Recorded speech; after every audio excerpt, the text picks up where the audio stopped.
Ben, you want to sort of explain what the approach is to producing movies versus kind of the old system, so to speak, and you know, how it's going to work and whether you think it's working? Well, first of all, I'll say thank you. That was very embarrassing and a little bit humbling and probably overstating quite a bit, but I appreciate it. That's very nice of you to say it. I guess sort of broadly speaking, in terms of our approach here, it sort of mirrors what I met Gerry a long time ago. I've known him for a long time, and when I went back to him and approached him with this, I found that we were of like minds, and really principally in the sense that we both believe that if you align incentives from the beginning, you're going to have very few problems. In fact, it's the most fluid, most effective way to work. And so that's how our company is structured. That doesn't require inorganic acts. That doesn't require friction points. That doesn't involve issues that can really bedevil and paralyze companies where you have people incented to do different things. In Hollywood, there's an awful lot of that. Historically, for a lot of reasons, which I won't bore you with, you know, where we've sort of arrived at now in Hollywood is where you have the people oftentimes working on and making the things that ultimately are going to either be valuable or not to the consumer, have very different incentives. They have different profit motives. They have different goals.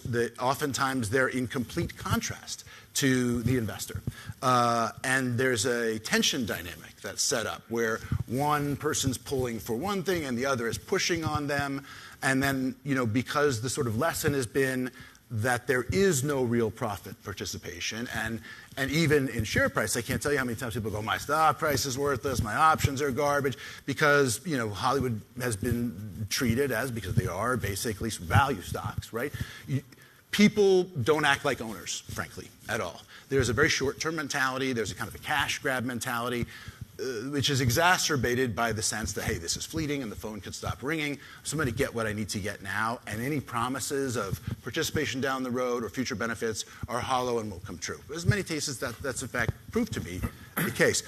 But there's a willingness on the part of performers to still step up because even though you know that your incentives aren't aligned, at least in the there isn't really. What happens now is, what's my fee? And as long as I know I'm going to get my fee and these are my weeks, I'm going to come in and do the movie. I hope it's good. I'm going to do my best. But when it comes time for you to sell the product that I've helped you create, I have no incentive to participate. Because for one thing, like what's the appeal? I'm going to go on a talk show. Maybe I get canceled. I say the wrong thing. I got to do more. Aside from this event only, going out and talking all the time is not always enormously pleasant or rewarding in public, so that people don't want to go on an endless carousel of programs.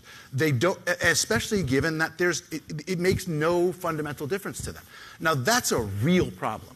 If you look at the way that what Gerry believes in terms of IP and in terms of people with cultural footprints in one area or another, whether it's LeBron, whether it's Matt, all this array of IP, that we now sort of view the world not only in terms of like intellectual property, but human beings, and this has to do with social media and a lot of other factors, come to sort of represent things. Where 20 years ago someone would ask you, what kind of person are you? And you might say, elegant or stylish, and now you'll say Beyonce or Jay. You know, you have these. The answers are actually anthropomorphized as people, right? That's the extent to which this has been penetrated, and it's the extent to which talent, people, creators are meaningful and necessary to the process of taking your investment and creating return. So you've got to, what we've sought to do is realign those incentives and say, listen, we're going to sit you effectively side by side with us, and we're going to give you more latitude and more breadth of control, because my belief is that creatively, you hire somebody who's excellent, you want to avail yourselves of their instincts. They're excellent and they're successful for a reason. Not so they can sit here and I can tell them what to do, so that they can be empowered to do their best, and then you want to incent them so that they care about promoting the movie, so that they care about working on the movie. So we've sought to create those kinds of incentives, many of which I really saw for the first time in practice in my deal with Gerry.